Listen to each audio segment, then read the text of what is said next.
It's me, your friendly neighborhood Spider-Man.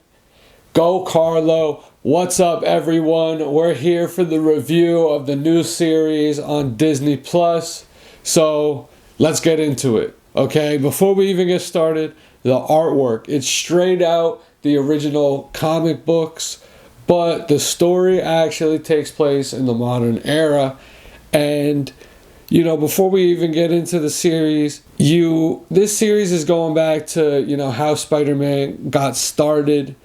And let's get into it, guys. And it's a brand new universe and everything. So let's get started, guys. So the series starts off, you see that there are cell phones in this series, unlike when the comics first started. But the next thing we see is Aunt May. Aunt May is actually, young. Unlike the original Tobey Maguire movies and everything and the original comics where Aunt May is old, this series has her young, kind of like Marissa Tomei's character in the Spider-Man Homecoming series. So if Aunt May is young, maybe Uncle Ben was young. That's just my prediction. So maybe we'll see something about that. So Aunt May winds up taking Peter to school after Peter misses the train, and you get a scene a lot like Tobey Maguire, Spider-Man 1 with his Uncle Ben in the car. Something else I gotta point out is in the car ride, there is a little Iron Man bobblehead. So Iron Man exists in this universe, they're establishing that. But when they arrive to the school, everything goes to hell.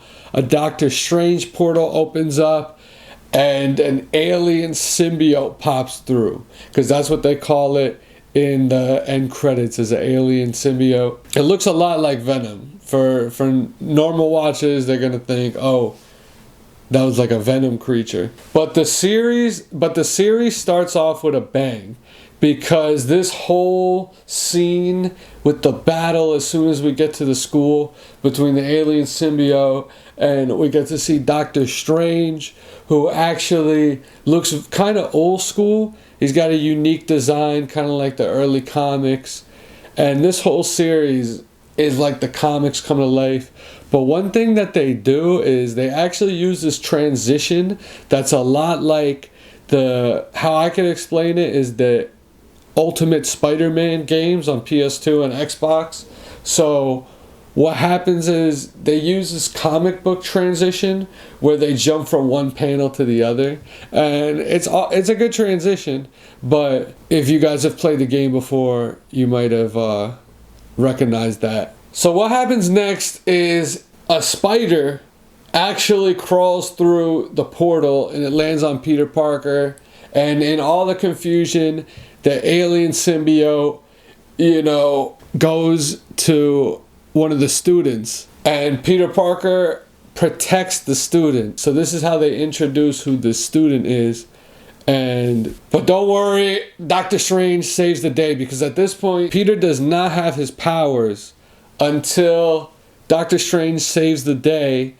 He introduces himself to this new character, Nico. So as soon as we get introduced to Peter's new best friend, Nico Minoru, he gets bit by the radioactive spider that actually crawled through the portal. And that's when it jumps to the opening. So the opening of the series is awesome. It starts with the classic Spider-Man, Spider-Man, the intro that everybody knows.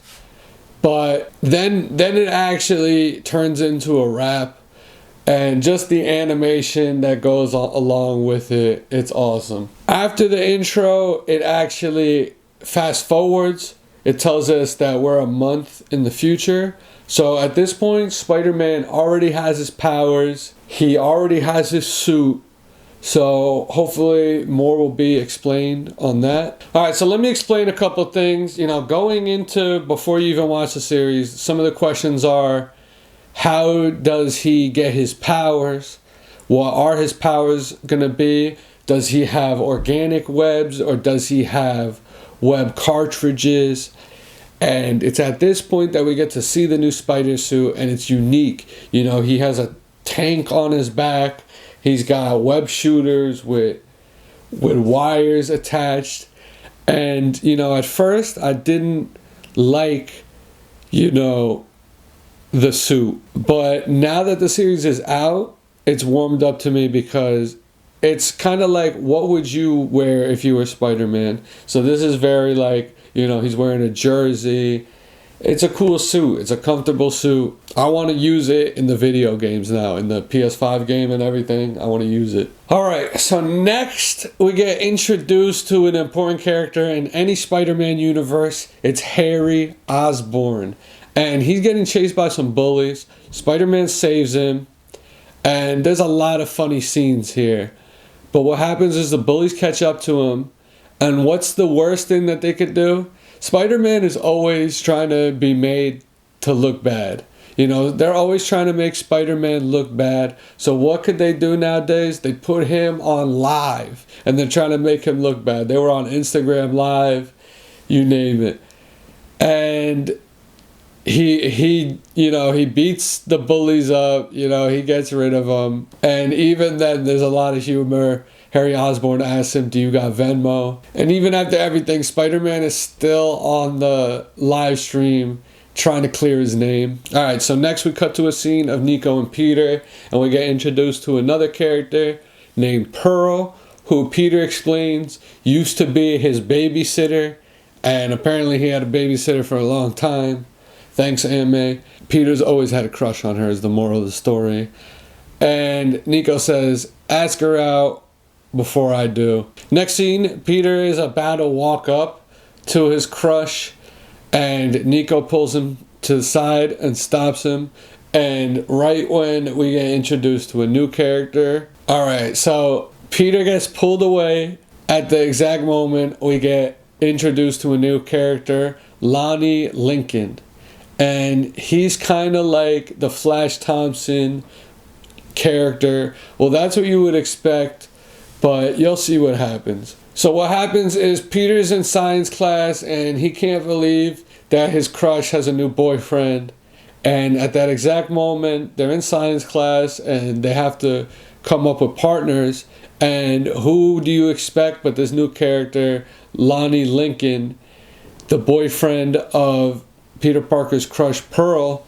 He asks if he could be Peter Parker's science partner. And you wouldn't expect him to be a good partner, is what everybody's saying. But he proves everybody wrong. He proves to be, you know, very smart on the subject. As the story goes on, Lonnie and Peter become real close friends. And you even see, you know, this character walk all the way home. You know, what it's like for him, where he lives. And you even see his family. But that's where it leaves off for him for a while. We cut to Peter as Spider-Man, and he's saving a pizzeria. He gets their money back that was stolen by a robber.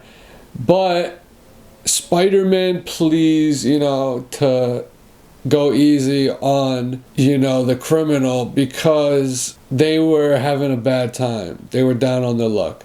So it's a real emotional scene, but it gives heart to the characters in this universe. So after that, Peter gets some free pizza. He's in the alleyway and he finds a DVD player. He's happy about that. And there's a little music montage till he goes up to his apartment with Aunt May. And that was supposed to be the end of the night for him, but we actually see someone's there who's not supposed to be. Norman Osborn, the Green Goblin. And that's where it ends for episode 1, guys. So we're gonna go into episode 2 now, because it actually drops every week. They're dropping a few episodes. So week 1 was episode 1 and 2.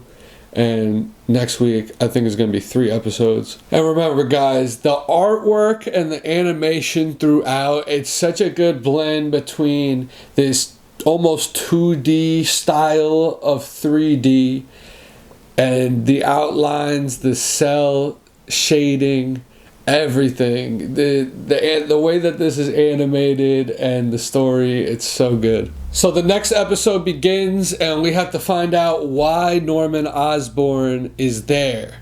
So remember, he's the dad of Harry Osborn, who we saw in the last episode. But that's not why he says he's there. He says he's there to give Peter a special internship. So he also says to go to his office and meet him once he gets there. But that's not what happens when he arrives there. But we'll get to that. So the next scene, Peter goes to school and he's actually embraced by his new friends like Lonnie and the rest of the football team. He sees Nico, and Nico is kind of giving him crap for, she's kind of teasing with him. Why would you take an internship from Norman Osborn? But suddenly his crush comes up, Pearl, and congratulates him for the internship, and suddenly she becomes a part of the crew, especially because he's friends with Lonnie now. So what happens next is Peter goes to Oscorp and he starts his internship. He goes to security and he asks to see Norman Osborn, but they just laugh at him and they take him where he's got to go. Something else about this scene, it reminds me of the laboratory in Spider-Verse where they fight Olivia, Octavius, and Miles Morales throws the bagel at the spot. But he takes him to a class and we meet the classmates and the teacher, Dr. Whitman, and soon they actually take a test to see what division they'll be in Oscorp. And what happens is, so Peter gets put in the energy division under Dr. Carla Connors. So off the rip, she's got the defining features. This is the lizard of your friendly neighborhood Spider-Man universe. So there's more to be revealed. There's so much mystery. You want to see it all get revealed, but more to come. So her and Peter start studying, and eventually they take a break, and Peter gets a call that there's actually going to be a party. Nico says that they got invited to a party. So Peter's supposed to meet up with her, but he stops and he starts hanging out with his new classmates. On TV, we actually see Harry Osborn for a second, and Peter gets sidetracked by an emergency. So Peter swings to the emergency before the party, and he actually winds up fighting a new villain. So this new villain is actually called Butane, and he's wearing a welding mask and he's got flamethrowers, and it's awesome animation. They wind up fighting from one building, and you always got to know why is the bad guy doing this. Turns out he was in the wrong building. The fight goes from there to a pet shop where Spider-Man has to save the day. And of course, to put out the fire, Spider-Man throws a fish tank on top of him. But meanwhile, Spider-Man was doing all this while he snuck away from his new internship at Oscorp. So when he made it back, Dr. Carla Connors was covering for him. But his excuse wasn't the same when he got back. And immediately security came in and said, Dr. Osborn. Immediately security came in and said, Mr. Osborn would like to see you, Peter Parker. And everybody expected that to be a death sentence. So there is a scene of Nico at the party where she's really shy and she misses Peter. But besides that, it cuts to Peter now in Mr. Osborn's office. As he's walking in, he sees a picture of Captain America and Norman Osborn. So that establishes Captain America in this universe, because we saw Iron Man previously. And then Peter Parker is in front of Norman Osborn. So Peter Parker is in front of Norman Osborn at his office, and he's just begging for forgiveness. He says he could do better, and all Norman Osborn does is turn the screen around and he sees the security footage of Peter Parker turning into Spider-Man, and he shows it to him, and that's the end of our second episode, guys. So let me know if you're enjoying this series. I always love a good cliffhanger, you know, so from one episode to the next, we won't have to wait too much longer for the next batch of episodes. So let me know some of the details that you caught. Let me know what you think in the comments, and I'll see you guys for the next episodes. This has been me, GOCARLO, your friendly neighborhood Spider-Man, and thank you so much. Please like, comment, subscribe, and share, and check out your friendly neighborhood Spider-Man. Hell yeah.